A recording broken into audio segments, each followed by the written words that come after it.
रहमान रहीम। हमें अदालत अदलिया बिलखुसूस सुप्रीम कोर्ट और अदालत आलिया व अदालत उज़्मा पर मुकम्मल एतमाद है। वो जो भी फैसला करेंगे वो तारीख का हिस्सा होगा। आज तक हम सुन रहे हैं कि जनाब जुल्फ़िकार अली भुट्टो मरहूम का अदालती कत्ल हुआ है।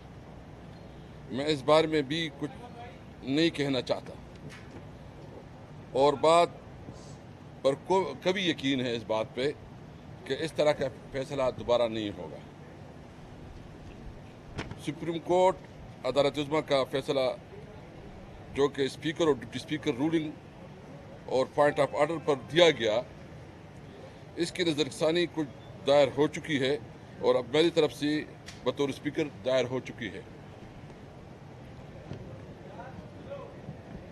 दो नुकात के अलावा जो अहम आईनी नुकता है वो ये कि पार्लियामान की अंदरूनी मामलात में अदालत उज़्मा दस्तूर पाकिस्तान के तहत किसी हद तक मुदाखलत की इजाज़त है या नहीं है। क्या आर्टिकल 95 बाला है आर्टिकल 69 से? अगर वो पॉइंट ऑफ आर्डर जो उस वक्त की वज़ीर कानून ने उठाया था, अगर वो रिजेक्ट कर दिया जाता तो क्या उस पर भी सुप्रीम कोर्ट मुदाखलत करती? अगर नहीं कर सकती तो मंजूर होने पर क्यों किया? खैबर से लेकर सिंध की कोने कोने तक पंजाब और बलूचिस्तान के लोग इस बात पर मुत्तफिक है कि ये बैरूनी साजिश थी जिसमें हमारे लोग भी शामिल हैं। हमें तो बार बार सिलेक्टेड हुकूमत कहा जाता था जो कि सरासर झूठ था और है, और ये तो 100% इम्पोर्टेड हुकूमत है जो आपस में भी मुत्तफिक नहीं है। अब पूरी कौम की नज़रें अदालत उज़्मा पर लगी हुई है, वही अब फैसला देंगे जो आवाम चाहती है। और हमारी उम्मीद है कि जो हमने रिव्यू पिटीशन दाखिल किया है जिसमें हमने अपना मौक़िफ़ पेश किया है वो हम आपके साथ शेयर करेंगे, और मुझे उम्मीद है कि सुप्रीम कोर्ट जल्द अज जल्द इलेक्शन कराने में अपना किरदार अदा करें।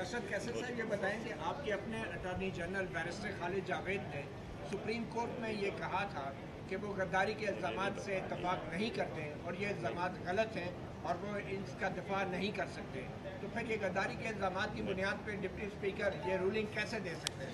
देखिए, सबसे पहले तो बात यह है कि जो मरासिला था वो मैंने खुद पढ़ा था। कैबिनेट ने मुझे वो मरासिला भेजा था।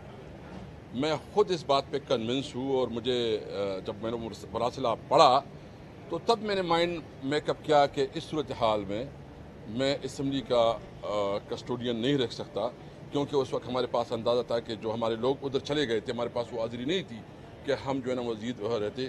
तो इसलिए मैंने जो फैसला किया इस्तीफ़ा का वो भी इसलिए किया कि मैं इस पर कन्विंस था कि हमारे अंदरूनी मामलात में मुदाखलत हुई है और जो कुछ हुआ एक बैरूनी साजिश के तहत हुआ है। उसकी वजह से मैंने रिज़ाइन भी दिया और मैंने उस वक्त मियां शहबाज शरीफ साहब को, आपको अगर आपके नोटिस पे होगा, आपने देखा होगा कि मैंने उसको लेटर दिखाया कि अगर आप उसको देखना चाहते हैं तो आए बिस्मिल्लाह आप देख ले। उसने नहीं देखा। फिर मैंने जो है ना सुप्रीम कोर्ट को रिक्वेस्ट की, सुप्रीम चीफ जस्टिस को, कि आप काइंडली इसके ऊपर जो है ना नोटिस लें और इसके लिए जो है जुडिशल कमीशन बनाएं। और वो लेटर हमारे ऑफिस से उस वक्त का वो सुप्रीम कोर्ट में आ चुका है। मुझे उम्मीद है कि वो अदालती कमीशन के लिए भी करेंगे ताकि कौम के सामने फैक्ट सामने आ जाए। 4 साल के बाद अमेरिका जो है वो पाकिस्तान में अपना सफीर तैनात करने जा रहा है। 23 मई को नए अमेरिकी सफीर जो है वो पाकिस्तान में आ रहे हैं। तो क्या आप उनको वेलकम आप समझते हैं कि उन्होंने मुल्क में साजिश की है और आपकी मुंतखब हुकूमत को घर भेजा? देखिए, सबसे पहले तो मैं एक बात वाज़ेह करूँ, हमारी किसी मुल्क से कोई दुश्मनी नहीं है। हम समझते हैं कि जो प्रोटोकॉल है, जो इंटरनेशनल जो एक प्रोसीजर्स है, इसको अडॉप्ट करना चाहिए। किसी डिप्लोमेट को ये अख्तियार नहीं है कि वो किसी मुल्क की अंदरूनी मामलात में मुदाखलत करे। یا کسی ڈپلومیٹ کو یہ اختیار نہیں ہے کہ وہ کسی ملک کے سفیر کو اس قسم کی زبان استعمال کرے کہ وہ اس ملک کی توہین ہو. ہم سمجھتے ہیں پوری دنیا کے ساتھ برابری کے تعلق چاہتے ہیں, ہم پوری دنیا کے ساتھ امن کا تعلق چاہتے ہیں, ہم پوری دنیا کے ساتھ جو چاہتے ہیں کہ جو امن میں جہاں بھی پاکستان کا کردار وہ اس میں اپنا رول پلے کرے, اور ہمارا موقف صرف یہ ہے کہ ہم جنگوں میں کسی کا ہم ساتھ نہیں دینا چاہتے. دیکھو وہ تو اس کا سفارتی کام ہے, وہ جو اس کی ڈیوٹی ہے وہ آئیں, ہمیں تو وہ تو اپنا رول, لیکن ہم سمجھتے ہیں کہ ہم آزاد قوم ہیں, ایک خوددار قوم ہے, ایز اے پاکستانی قوم ہم کسی کو اجازت نہیں دیں گے کہ وہ ہمارے معاملات میں مداخلت کرے. اسد کیسر صاحب یہ بتائیں, آپ کہتے ہیں کہ مراسلہ آیا, مراسلے سے یہاں پہ حکومت کی تبدیلی کی گئی, تو اس مراسلے کی تحقیقات کرانے سے متعلق اس سے پہلے آپ نے رولنگ دے دی, ڈپٹی اسپیکر نے رولنگ دے دی, لیکن سپریم کورٹ میں جب کیس آیا تو آپ کے پارٹی کے چیئرمین نے کہا کہ اس معاملے کی تحقیقات کروا لیں.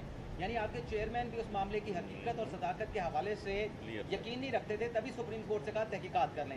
کل بھی صدر صاحب نے لیٹر لکھا, آپ بھی جاتے ہوئے لیٹر بھیج کے گئے, اور اس سے پہلے عمران خان بھی لیٹر چیف جسٹس کو بھیج چکے ہیں. تو جب سچ کا آپ کے چیئرمین کو معلوم نہیں, آپ کو معلوم نہیں, آپ جوڈیشل کمیشن بنانا چاہتے ہیں, تو آرٹیکل 5 کے تحت رولنگ کیسے دی گئی؟ دیکھیں, سب سے پہلے تو یہ ہے کہ ایک تو قومی سلامتی کمیٹی نے اس کو انڈورس کیا ہے, نمبر 1. نمبر 2 یہ ہے کہ ہم سپریم کورٹ اس لیے چاہ رہے ہیں کہ یہ ایک اعلیٰ عدالت ہے, اس کی ایک نیوٹرلٹی ہے, اور ہم توقع رکھتے ہیں کہ جو بھی کچھ کریں گے یہ قانون کے مطابق اور انصاف کے مطابق کریں گے, اور پوری قوم کا اس کے اوپر اعتماد ہوگا. مطلب جو بھی ڈیسیجن آیا ہے اس کے اوپر جو ہے نا ہمارے کنسرن ضرور ہے, لیکن ہم نے تسلیم کیا ہے, اور جو بھی سپریم کورٹ کا فیصلہ اس وقت بھی آیا, میں نے اپنا ذاتی مطلب جو اس کے بارے میں جو میرے کنسرن تھے اس کو مطلب میں اس کے بارے میں کنسرن تھے, لیکن میں نے اس کو امپلیمنٹ کروایا. تو اس لیے میں چاہتا ہوں کہ سپریم کورٹ کو چونکہ ایک بہت اعلیٰ ادارہ ہے, وہ اس قسم کی چیزوں کی اگر وہ انکوائری کریں گے تو پوری قوم کے سامنے حقیقت سامنے سچائی. دنیا میں جو ہے جو جتنی پارلیمنٹری ڈیموکریسیز ہیں وہاں پر پارلیمنٹری کمیشنز بنتی ہیں. اگر آپ یہ کہتے ہیں کہ ہم پاکستان ایک جو ہے وہ آزاد اور خودمختار ملک ہے, تو یہاں پر بھی جو پارلیمنٹری ڈیموکریسی کو فروغ دینے کے لیے پارلیمنٹری کمیشن کیوں نہ بنے فروغ کرنے کے لیے؟ آپ خود کسٹوڈین رہے ہیں پارلیمنٹ کے, تو یہ پارلیمنٹری کمیشن بنانے سے کیوں بھاگتے ہیں تمام ہمارے سائنسدان؟ دیکھیے, اس وقت تو پارلیمنٹ ادھوری ہے, 135 MNAs جو ہے وہ استعفیٰ دے چکے ہیں. مطلب یہ ہو سکتا ہے الیکشن ہو جائیں, نئے پارلیمنٹ آ جائے, نئے پارلیمنٹ میں پھر ہو بھی سکتا ہے, لیکن ہم تو یہ جو انہوں نے پہلے سے سموٹو لی ہوئی تھی, خاص کر اس معاملے میں سپریم کورٹ نے سموٹو لیا ہوا تھا, تو اس معاملے میں تو ہم نے باقاعدہ ریکویسٹ بھی بھیجی ہے, پریزیڈنٹ صاحب بھی بھیجی ہے, اس وقت کے پرائم منسٹر بھی بھیجی تھی, اسپیکر آفس بھی بھیجی تھی. تو میرے خیال میں سپریم کورٹ کو اس میں اپنا کردار ادا کرنا.